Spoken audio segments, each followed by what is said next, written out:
आज के सुंदर दिन पवित्र वचनों के मनन के लिए मैं सचिन फिर एक बार आपका स्वागत करना चाहता हूं। आइए परमेश्वर की बातें मानने से हमारे जीवन में आशीष कैसे आती है उसको हम देखेंगे। इसके लिए हम परमेश्वर के वचन से उदाहरण देखेंगे।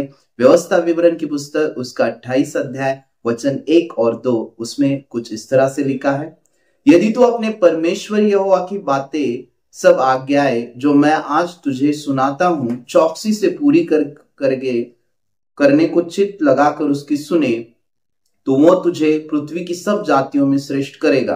फिर अपने परमेश्वर यहोवा की सुनने के कारण ये सब आशीष तुझे पूरे होंगे।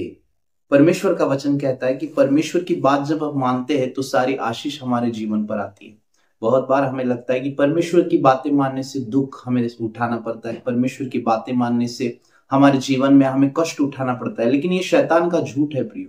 जब हम हमारे परमेश्वर जिसने हमें बनाया उसकी बातों को मानते हैं, सुनते हैं, उसके अनुसार हम जीते हैं तो आशीष हमारे पीछे चलती है। इसका मतलब यह नहीं कि हम आशीषित नहीं है। प्रभु यीशु मसीह के मरने से और जी उठने के द्वारा और उसको विश्वास करने पर और उससे अपनी जिंदगी में लेने के बाद हमें परमेश्वर ने आशीषित बनाया, लेकिन उस आशीषों में चलने के लिए परमेश्वर की बात मानना, उसकी बातों को सुनकर जीवन जीना, ये बहुत महत्वपूर्ण है।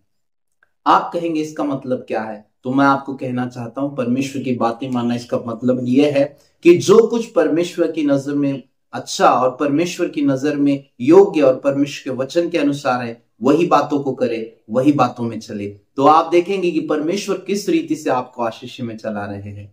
परमेश्वर आपका यह दिन आशीषित करे।